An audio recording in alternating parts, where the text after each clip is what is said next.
Today we are making kurkej. Yes, kurkej. Have you ever heard about it? It's a beautiful snack from a very small bakery in Shimla, and it holds some special memories for me. But for now, let's get started.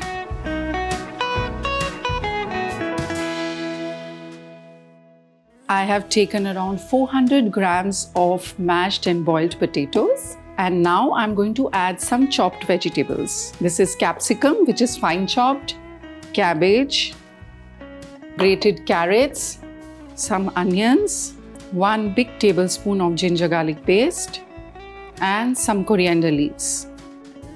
We'll add salt and some red chili powder, some homemade garam masala, and some dry coriander seed powder.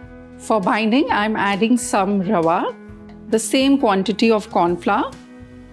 When I was in college, I was so enthusiastic and full of energy that I always wanted to come walking all the way from St. Bede's College, covering the IGMC, and then coming to Mall Road just to relish this kurkej in that small bakery.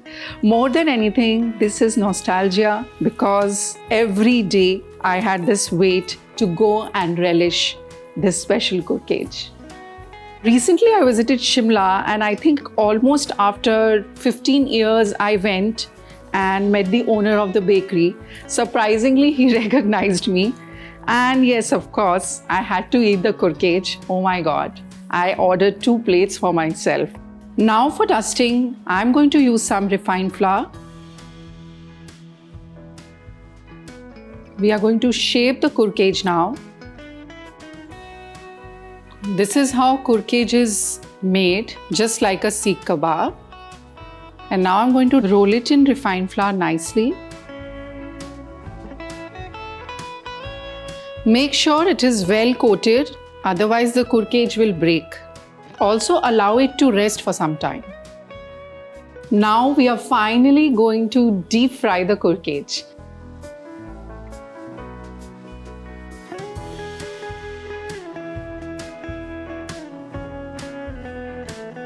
Let it fry till crispy golden brown.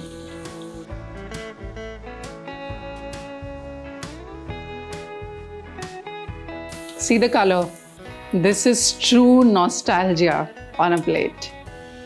This is the ultimate street food which you can actually find on the streets of Shimla.